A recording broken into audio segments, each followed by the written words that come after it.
Hey everybody, we're live. I'm Jeff with eBay Addicts, and today my guest is Julian, 3GenHustle. Man, how are you doing today, bro? Yo, doing good, man. It's beautiful outside. I'm in Northeast PA, so just chilling in the car right now. How about you? Oh man, I'm taking it one day at a time. Man, go ahead and introduce yourself. So you said you're up in Pennsylvania at the moment. What's been going on with you lately? Go ahead and introduce yourself first of all, so in case people don't know who you are. Absolutely. So my name is Julian. I go by 3Gen Hustle. A little bit of YouTube. Haven't done much lately, but I do have some videos planned. I'm a reseller, and when I say reseller, I mean everything, not just eBay, Amazon. We're talking about Facebook Marketplace, OfferUp. I still hit up Craigslist. I think that's a opportunity a lot of people miss, but it's pretty alive and well up here in Pocono Mountains. So yeah, man, I'm doing a little bit of that. I do some other things on the side, graphic design, mobile apps, web design, and stuff like that. But I really want reselling to be just like my number one thing. I started reselling maybe 4 or 5 years ago. And now I'm just at a comfortable place where, I'm 36 years old. I just turned 36 like 2 weeks ago, I believe. And Yeah. I just want to be with family. I mean, money is not as important for me anymore.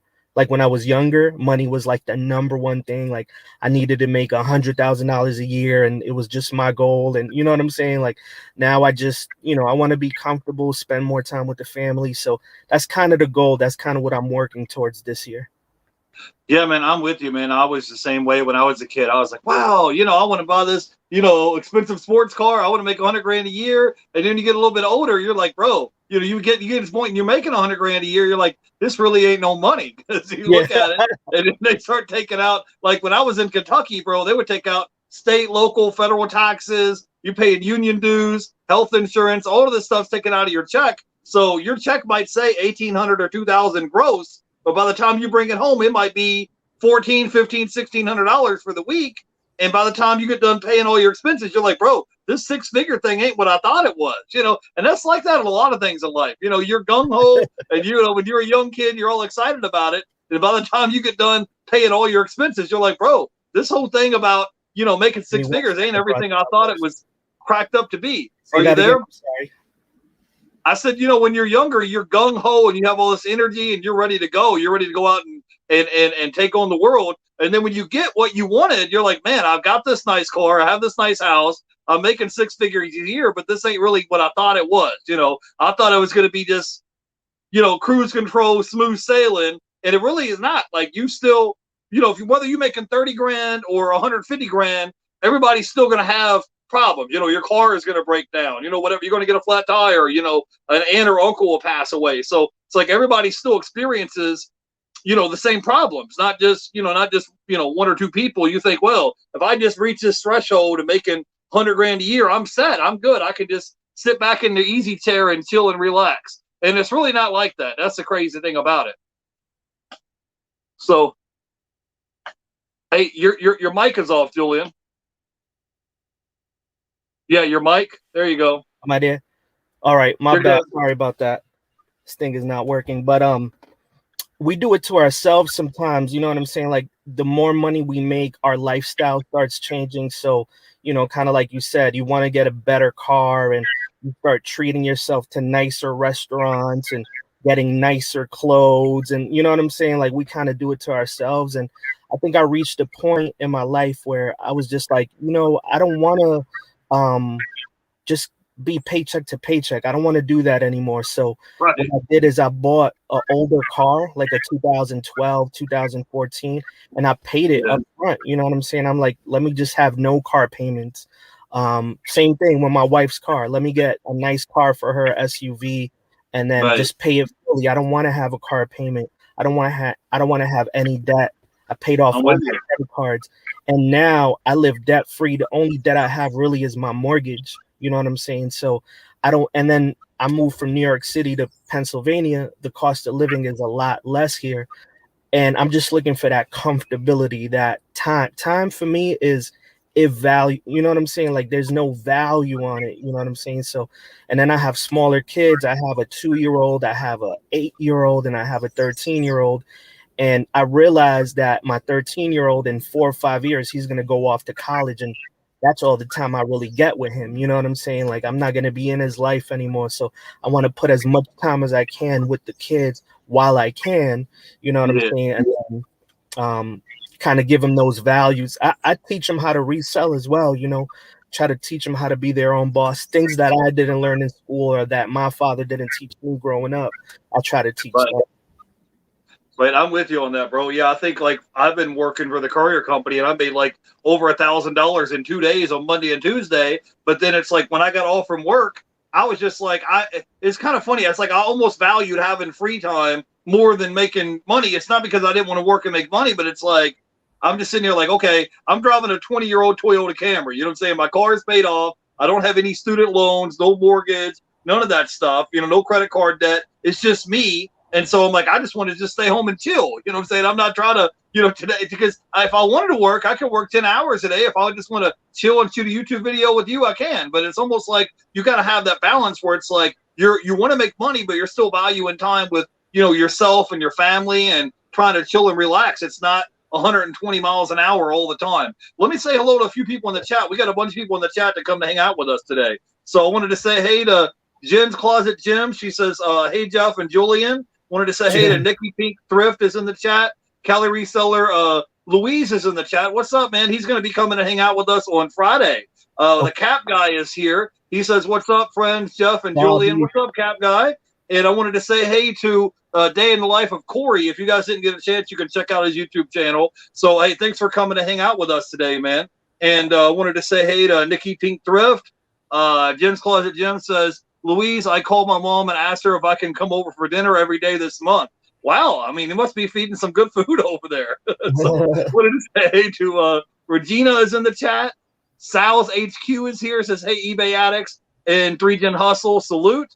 And I hope I didn't miss anybody. I think that's everybody in the chat. Says Jen says, dang, Julian, I love your attitude towards life. No debt.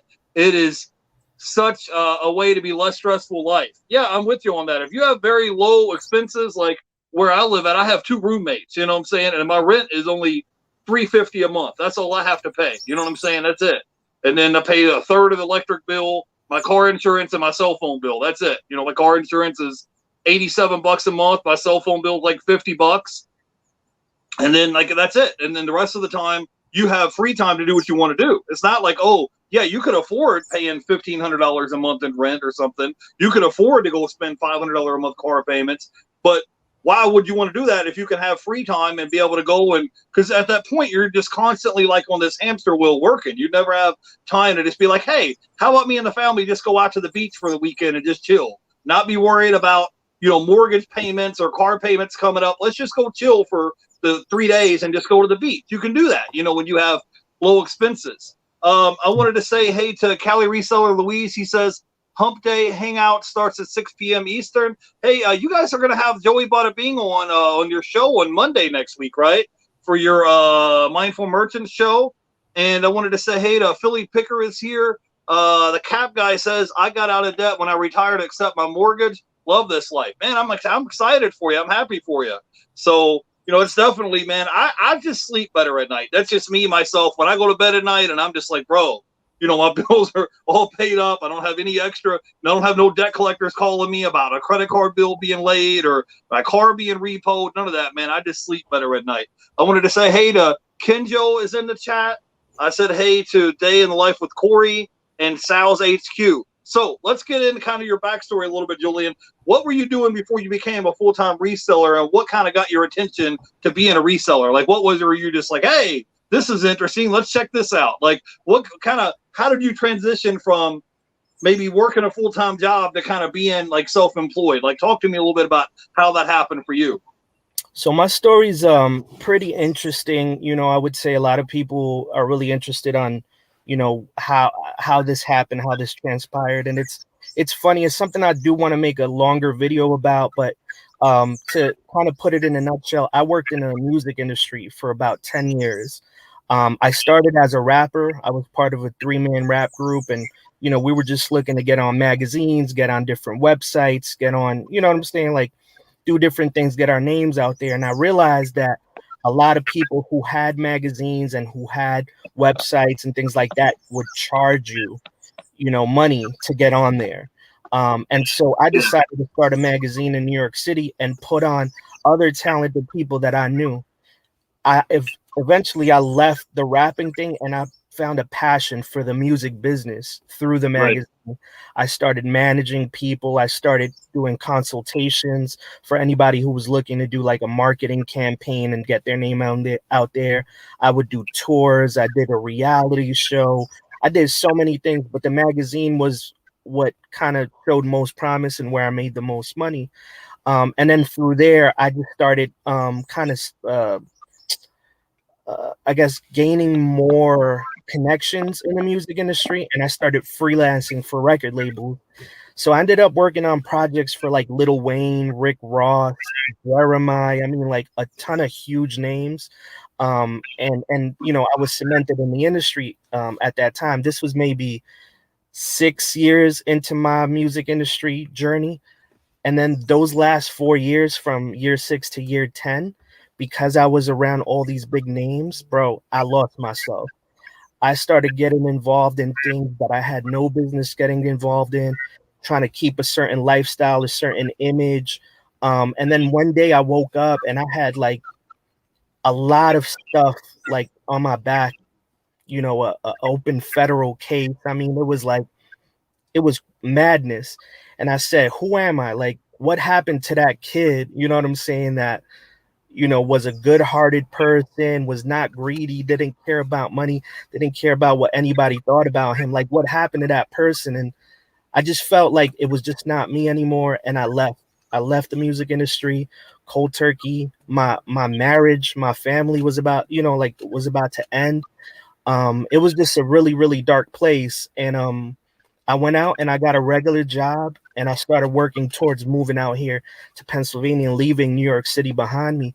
I changed my phone number. I, canceled all my social media accounts, and I fell into this deep depression because like I used to do concerts, you know what I'm saying? I used to manage big artists and you know what I'm saying, be around all these Minaj and all these like 40, 50, 60,000 people in a stadium, giant stadium, City Field in Queen. I mean, I've done a lot of big things. And then to go from that one month and then the next month, I'm sitting in a cubicle, like, answering phone calls as a customer service representative. Like, I took a huge shot to my ego. So I went through about a year depression. And in that depression, I used to watch a lot of YouTube. And then I said, I have all these skills that I acquired for the past 10 years. I want to like somehow put these skills to use. And I always loved business. I had a passion for business. And I came across this video of a guy reselling. And I said, oh, I could do this. And there were certain Right. things I wanted. Like I wanted my kids and my wife to be involved in the business. I wanted it to be something that I could do from home, that I didn't have to go outside and do. And Right. so it checked off a lot of those boxes for me. And I just started doing it. I went to me and my wife, we went, I think to Salvation Army was the first place we went to. We picked up some shirts, just whatever we thought would work. And I remember the very first thing I sold was a CD, no, not a CD, a DVD and VHS combo unit. And I sold it for like $85. And I said, oh, and I got it for like $7. And I said, everything else I bought was a dud. Like it didn't Right. sell. Ralph Lauren shirts. I got stuck. I think I still have some of that merchandise still today. But Yeah. that one sale was like, oh, okay, I just need to learn what to sell. And then I can, go from there. So it started building. And that was about 5 years ago. So I decided to like take it I decided to take it a little more serious and at the same time start fixing my credit, which was ruined, start getting out of debt. And that's kind of how like it started as like, okay, this is my side gig. Let me use it to kind of get out of debt. And then it just took over my life, man.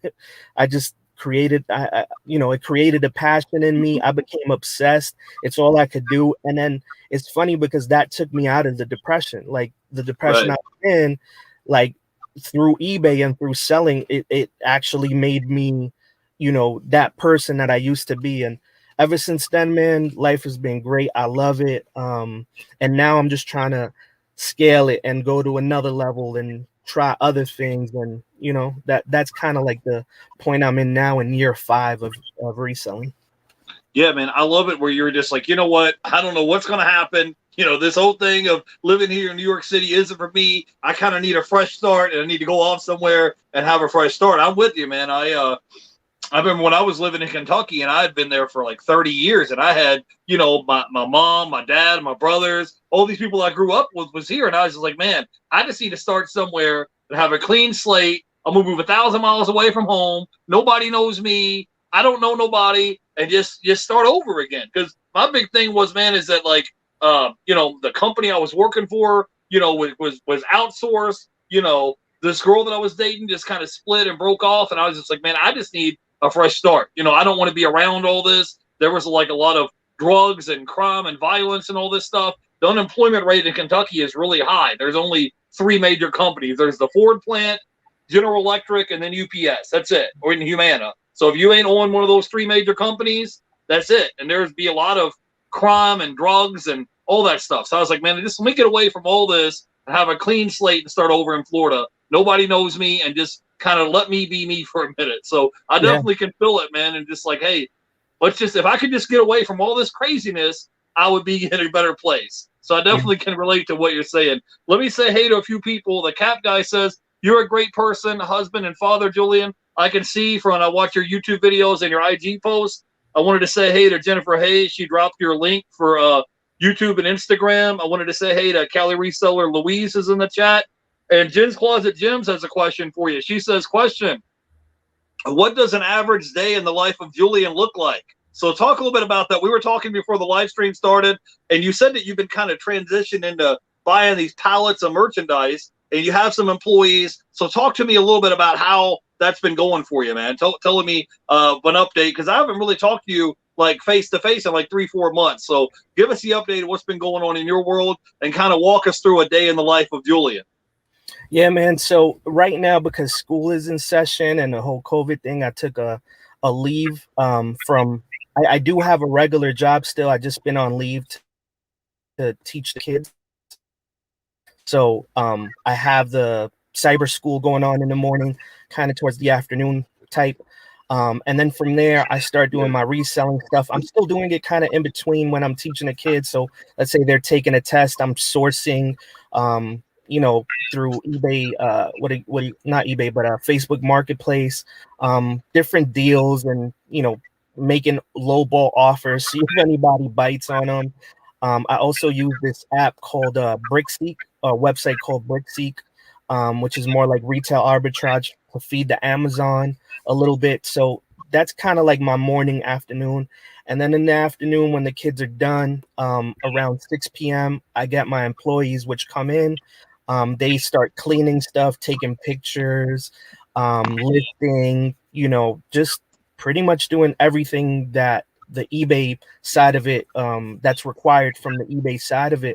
And I kind of created or I kind of made eBay now passive income for me. So I don't really do much except sourcing. The pallets are very easy. They come in, they have, anywhere between 50 and 60 items. They already know what to do, how to unpack it, how to take pictures. I have a shelf where I kind of put things that I need pictures of. So already they know when they come in what they're taking pictures of. I got a picture table, I got lights, I got a shipping station, I have a computer, with a desk. So the benefit of it is I have like a 1,300 square foot basement. I have a 2-car garage, which we don't put any cars in. It's just for eBay.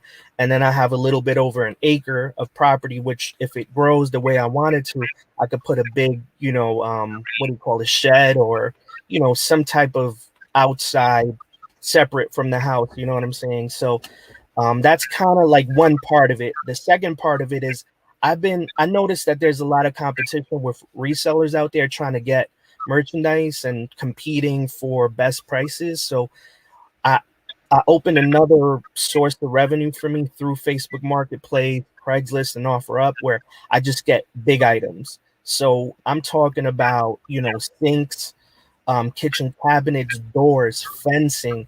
There's no competition on these items. No one's really looking for them. I'm making deals on Facebook Marketplace. I'm talking to different contractors who, are maybe doing renovations in the area, and they're like, "Hey, look, I got these, 3 doors that maybe you could use, or these medicine cabinets."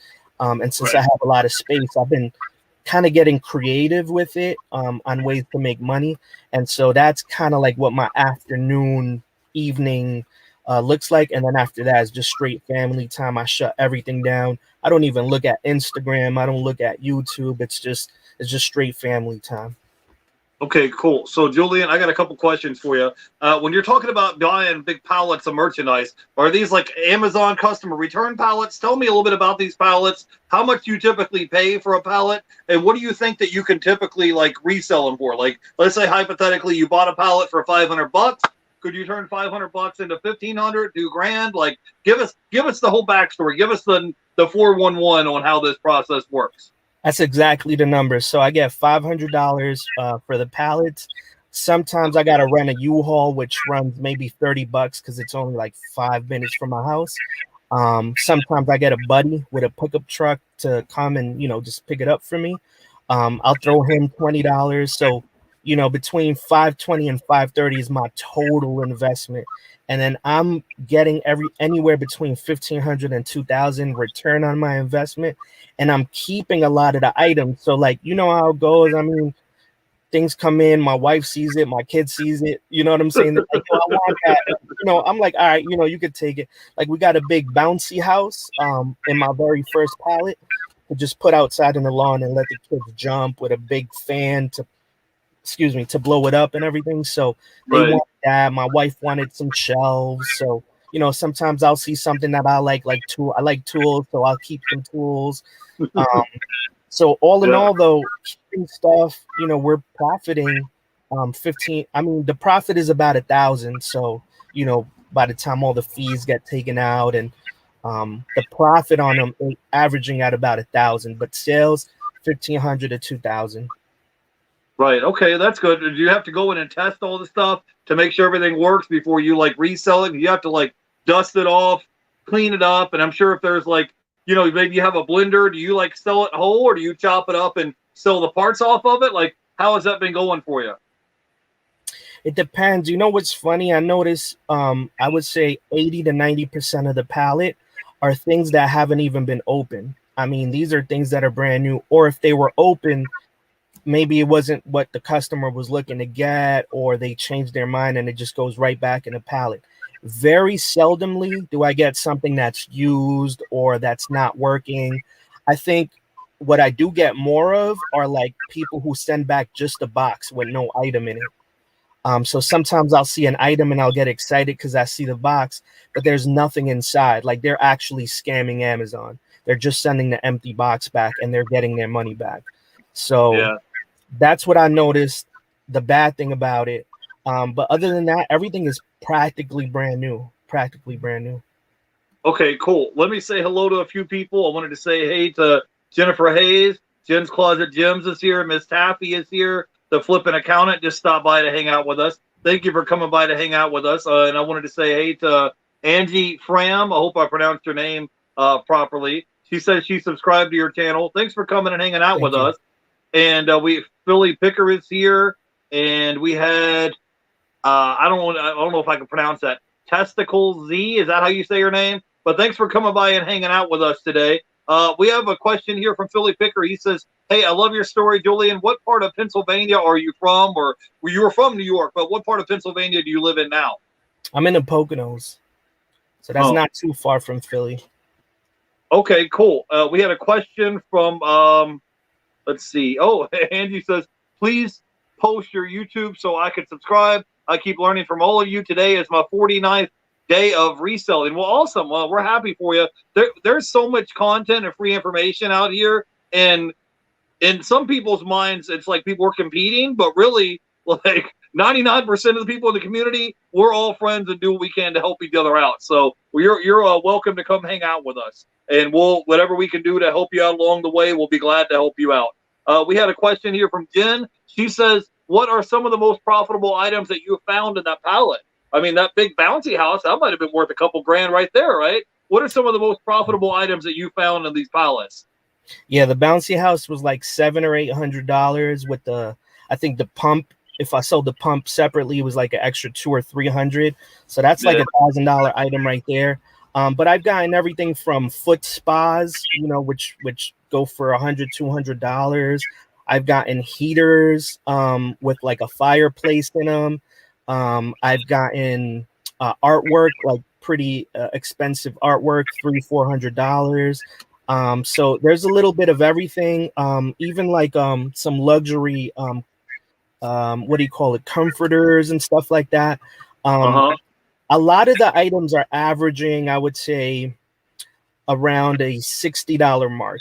So I get a lot of items that are 100 plus, but then you get a lot of smaller items that are, $20, $15, just depending on the pallet you get. And then because it's what do you call that, the plastic that they put on it, the The shrink wrap? not the shrink, yeah, shrink wrap, yep. You can see, like, when you go out to choose your pallet, you can kind of see what's in the pallets. You could like walk around, and they're like 8 feet tall, so there's some things that are in the middle, but for the most part, since the pallets are small, you can see the boxes, you can see what you're getting outside. Sometimes I'll, just based on my experience, I know like electronics, things like that are worth a lot of money. So I kind of go for pallets that have a lot of electronics, keyboards, monitors, TVs, so much stuff on those pallets. Yeah, that's cool. Let me say hello to a few people that just stopped by. Wendy is here. She says, "Hey, Jeff and 3Gen Hustle," and I wanted to say, "Hey" to Keith. He says, "I'm here. Just made it back from the Goodwill bins." Awesome. Thank you guys for coming on and hanging out. And I want to give a shout out to Jennifer Hayes. Thank you for everything you do for the community, Jennifer. We appreciate you. So, Yes, Julian, this is a couple questions I have for you. If somebody is interested in reselling game, or specifically if they wanted to get into reselling pallets, like what kind of advice would you give to these people? Because like we're both resellers, but we're like in a different niche. We're selling different products, and we do things differently. Like for example, today I just won 3 auctions on eBay, and I think I got, I don't know, man, like 150, 200 Blu-rays that are new in the shrink wrap. So I'm buying items at wholesale prices for $1 a piece or less, and then I'm turning around selling them off individually. So I'm thinking like, okay, I paid $1 a piece for them or less, and if I have, let's say, 150 in this box, and if I can sell each one for 10 to 15, $20 a piece, let's say they just go for $10 a piece times, 150. I'm like, I already know I'm going to be able to turn my $150 investment into like $1,500 worth of merchandise, and I get stuff that's new in the shrink wrap, so I don't have to do a lot of cleaning. I don't have to do a lot of testing. I just scan the barcode, take picture front and back, and it's listed. It's pretty simple. But if someone wanted to get in the game of flipping pallets, like, because some of the pallets are manifested and some of them aren't. So if I came to you and it's like, hey, I wanted to buy pallets, what would you say? What would you recommend to somebody if they were interested in doing what you do? So the very first thing I would say is try to find someone local where you can actually go, or even if it's a drive, you know what I'm saying, hour, 2 hour drive where you can go and actually look at the pallets. Because I've taken risks with online pallets. By the time they get here, you could tell people kind of picked from them like the best items and then just left whatever was okay in the pallets. And they're probably someone like me who gets a huge 8 foot pallet for $500, takes whatever's good and then leaves the okay stuff and kind of resells the pallet. So I don't like that at all. I think a lot of people are doing that. So based on my experience, if you could go and see it yourself, it's best. And then just like building rapport with, whoever it is that's selling you pallets, trying to get being the first person to look at the pallets and get first choice on which pallets you're going to get. So building that relationship is really important. That's I said that's my 2 most important pieces of advice.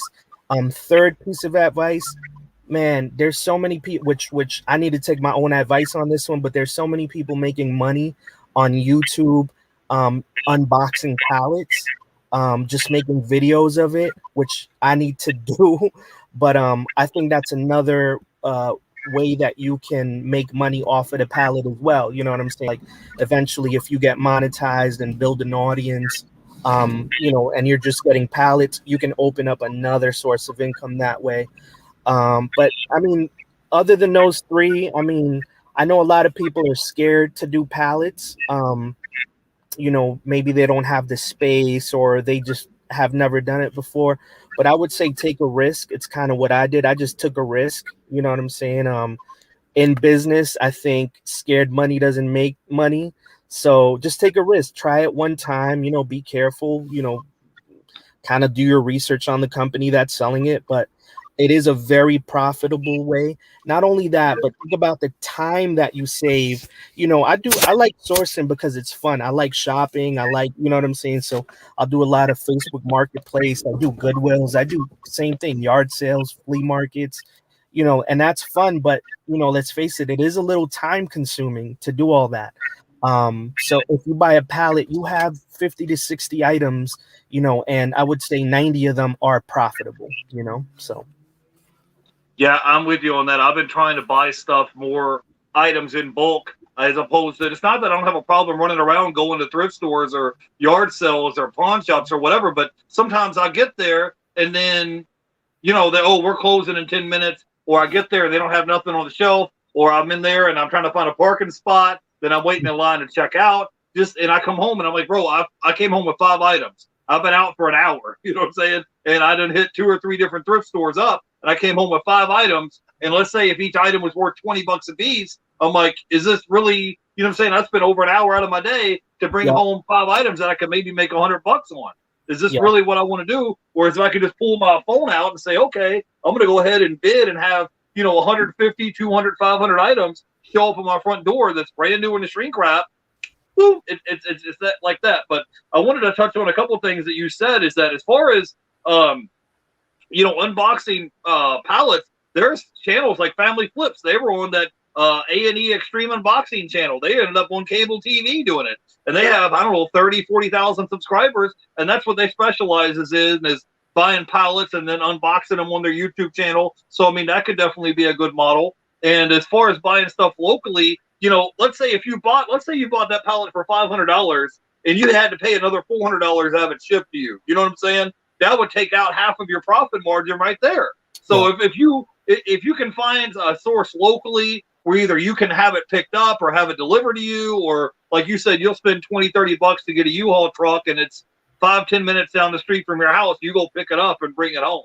So how many pallets do you usually go buy at a time? Do you try to get like 2 or 3 or one of them? Like what do you try to do when you go there? And what is it specifically you're looking for? Are you looking at it like, okay, I'm looking for this one home run item that I can make $200-$300 on and try to break even, and then see what you can do to profit from there? Like, what is it that you're looking at? You're walking in the aisle, you see 10 pallets that are all stacked up on the floor. How do you determine, okay, that's the one I want? Like, what is it that really stands out to you?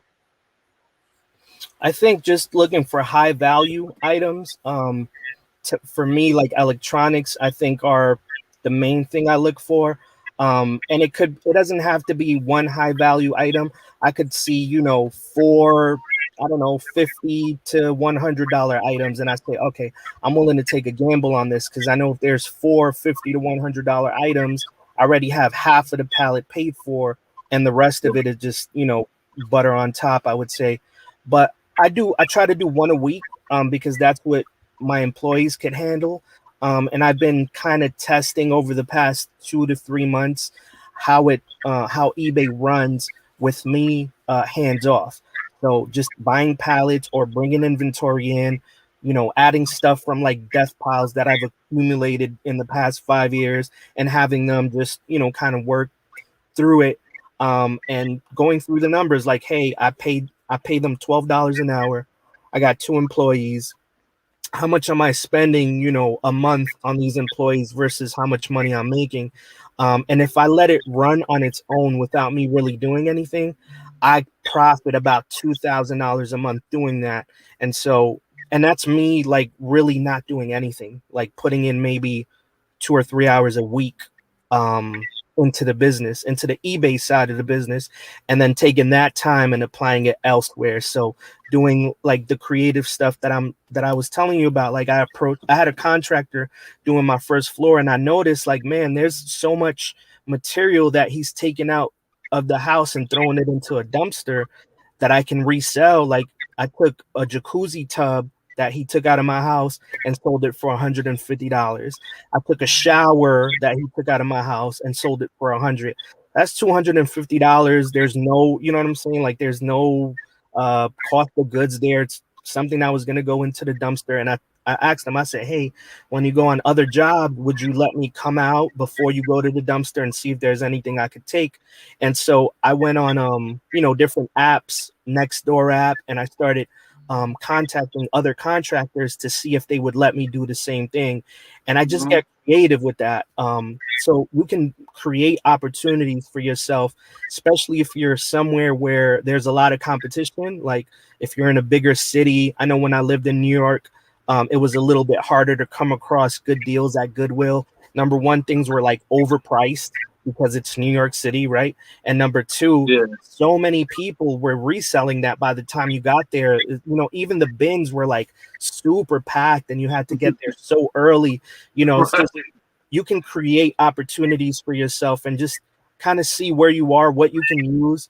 I observed my father, he used to work at a company as a janitor, and on the third floor of his company, it was a watch company, and they used to throw away any watches or watch bands that were damaged or whatever the case may be by the bag load. He would bring them home from the garbage and, casually after work, he would fix them up and then go to like Harlem.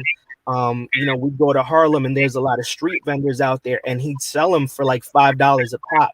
You know what I'm saying? So like I kind of look at that as making something out of nothing and just see where opportunities are. Try to identify the opportunities based on where you live, how much space you have, you know what I'm saying, whether you're in a populated area or not populated area. But there's so much money out there, so many creative ways to make money and turn this reselling business into, something bigger than just, reselling on eBay or Amazon.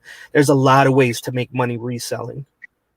Yeah, well, there's a lot of money just to make money, period, if you're just willing to hustle and work. Like, I have some projects later this year. Some of them are going to be online. Some of them are offline. But it's just like, I'm trying to just work because I'll look at it as once you get this project up and off the ground and launched, it may take 2 to 3 years to get it going. But now you have this extra stream of income coming in every month for the rest of your life, as long as you get it up and running. Like you said, YouTube or eBay, whatever it is, once you get to cross that threshold, you're good. You've got that stream of income coming in. So we had a few questions in the chat. I didn't want to miss them. Jen's Closet Jim says, how long does it take you to break down an entire pallet from pickup to get it listed? So you get there, you pick up this pallet. How long does it take you to break it down? You have people that work with you and have employees, but how long does that take them to break down this whole pallet, get the stuff listed, and then whenever the item sells, they still got to box it up and ship it out, right? Yep. So what I do, my process is once I bring, like I said, the pallet place is like 5 minutes away. So I bring it in. I got a pretty long driveway. I'm actually here right now, but that's my driveway. And then I have a 2-car garage behind this car. So I'll bring the pickup truck in there and then I'll bring all the boxes. I'll break them down, bring them into the 2-car garage. And then I'll kind of lay it out so I can see what I have. I'll start going through it. That process takes between going to the pallet place, coming back, I would say like 2 hours to bring it back and then lay everything out, take everything off the truck, lay it out into the 2-car garage. Then I go in and then I try to eyeball it and see what are the valuable items. And I'll start there. I'll start with the most valuable item. I'll start taking those downstairs to the basement, to the shelf I have for my employees to like list and take pictures. A lot of it, honestly, is going right back to Amazon. If somebody returns something brand new, I'm sending it right back to Amazon. So I'll create a shipment of, 20 to 30 items out of the pallet that I don't have to do anything with except put it in a box, rebox it, and ship it right back to Amazon. The rest of it throughout that week gets listed on eBay or on Marketplace. Sometimes I'm cross-listing everything. And it takes about a week to sell 60% of the pallet. The rest of it gets stuck a little bit. Some items don't move until, 3 months later, 6 months later, whatever it may be. But the bulk of it does sell pretty quickly. Okay, cool. Wendy had a question. She says, "What is the biggest lesson that you have learned as being a reseller?" Never stop learning. So keep watching videos of what people are, buying. There's so many valuable items that I've passed by in my starting days of reselling that 2 or 3 years later, I watch a video of somebody selling these things and I'm like, oh man, I saw this item for 50 cents at a yard sale and I passed right by it. So never stop learning, never think you know everything, never think, you know what I'm saying? Like, just look at what other people are doing, like what you're doing with the Blu-rays. You know what I'm saying? Like, that's awesome. You know what I'm saying? I never thought about getting 150 sealed Blu-rays and just putting them up. You know what I'm saying? That's something I'm gonna look into after we're done here. But everyone has something unique that they bring to the table. Their life experiences, their job experiences have taught them something that they bring and incorporate into reselling. Maybe there's Right. something else I said today that'll help someone else out there, but just ABL, always be learning, right? Always be learning. So that's the number one lesson that I've learned reselling.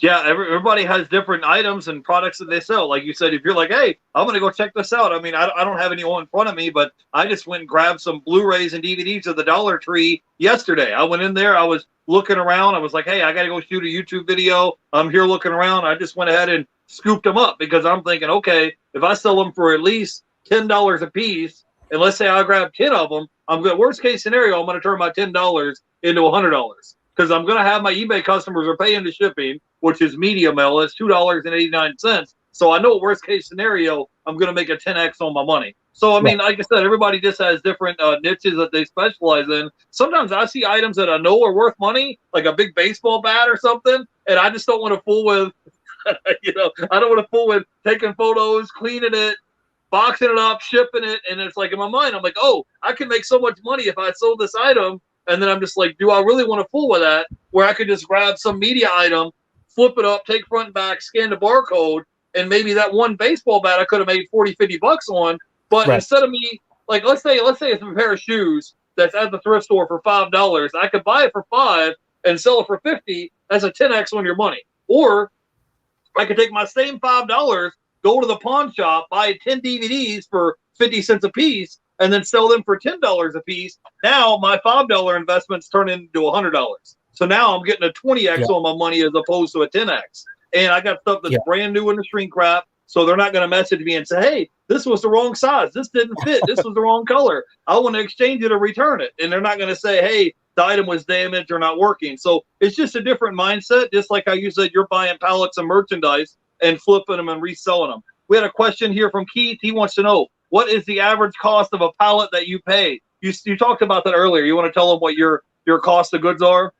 Yeah, I pay 500 and then I also add in like the amount that it cost me to get it home. So it's either $30 with the U-Haul or $20 if I have a buddy of mine. I just give him gas money. Yeah, so he'll typically pay around $500 for a pallet, which in the pallet store is like 5 minutes down the street from his house, and then he'll turn around and resell it for $1,500 or $2,000, and then you'll make money in the middle in the spread. So I Yeah. wanted to say hey to Jersey Gypsy Corner Store. Just stop by. Says hey everybody. Thanks for stopping by and hanging out with us today. We appreciate you. So Julian, man, talk to me about, because I know you, bro. Because I know you're like me. Like we're both like around the same age. So I know you have some like tricks up your sleeve. What are some projects that you have coming up for you? Maybe later this year or next year, some other new projects that it can be reselling or not reselling, whatever it is. What are some of the new projects that you have that's going to be coming up for you in the future that you're kind of looking into? Man, I started working on a reseller magazine. So just taking my magazine experience from being in the music industry and then translating that into reselling. And then I was also working on a reseller app, a mobile app, because I do mobile apps. But I recently took on a client for another mobile app, which has been taking up a lot of my time, I would say. So I'm waiting to get done with that project before I get back into the reseller magazine and the reseller app. With the mobile app for resellers, really what I want to do is create a community. So I pay a lot of attention to like how much I'm spending on packaging materials, shipping boxes, stuff like that. And in the beginning, I didn't know where to go to get the best price. Because also like there you could get something for a really good price, but then the quality just isn't there. So I had to find a balance, like a good price and good quality. And I think over the years I've acquired like good sources where I can get great boxes at a great price, good bubble wrap at a great price. And there's like different types of bubble wrap, the little ones, then the bigger ones, and just all these different types of resources. Maybe like reselling news, and then asking a bunch of the resellers, that are knowledgeable within our community to come in and, contribute something to the magazine, to the app.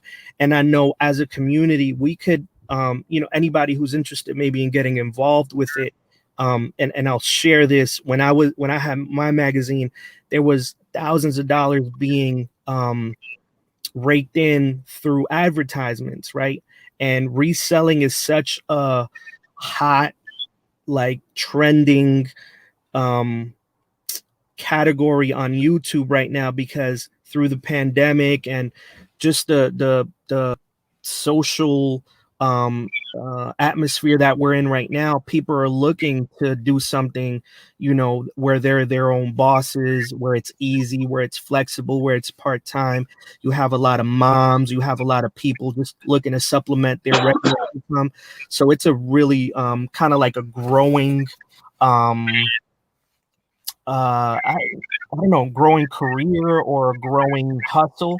And I know a lot of advertisers would love to pay for to reach people within this community. So that's kind of what I'll be working on probably over the next year. And that's where the whole time thing started as well. Like I need a clear time to do this. But there's a lot of money to be made in a magazine, in a mobile app. And I don't think anyone else in the community, within the reselling game is doing something like that. And that's why I haven't put out a lot of YouTube videos lately. I really struggled to see how I in the beginning when I joined the community, how I could contribute to the reselling community. I just didn't want to be another YouTuber making what sold videos. I feel like there's, thousands of people, hundreds of people doing that. I wanted to do something different. I wanted to stand out. And I feel like this is a good opportunity for me. Reseller magazine, reseller mobile app. Yeah, for sure. Yeah, it is kind of a higher paying niche, even on YouTube. Once you get monetized, you're probably looking at your CPMs probably between $25 and $30 CPM if you're talking about reselling videos on eBay or Amazon or entrepreneurship. The niche is really hot right now. People working from home, making money online. That whole niche is kind of blowing up. And as long as you're willing to hustle and put the work in anything, whether it's YouTube, reselling on eBay, 9-to-5 job, as long as you're willing to hustle, people are going to notice that and you're going to stand out and it's going to pay off in the long run. So 3GenHustle, man, tell everybody where they can come check you out at on YouTube and Instagram. They want to come by and check you out. Let them know where they can find you at. So right here at 3GenHustle, that's my Instagram handle right there. Same thing, YouTube, 3GenHustle, just search it up. Like I said, I haven't made a lot of videos, but the one video I think I'm gonna put out this week, maybe Friday, Saturday, something like that, is making eBay a passive income. There's a lot of people out there who maybe have a little bit of money and don't really know what to do with it, how to get started, with a side hustle. Maybe don't have time for it. And I want to show people that it's possible, because a lot of people don't believe me when I say it. Like, bro, I really made eBay a passive income, like, which sounds like an oxymoron, right? But it is possible if you're willing to hire, spend a little bit of money if you do it correctly. It's $2,000 extra. Like if I had to go back to work right now and just let my employees run my eBay, I'm making $2,000 on top of whatever I make with my job.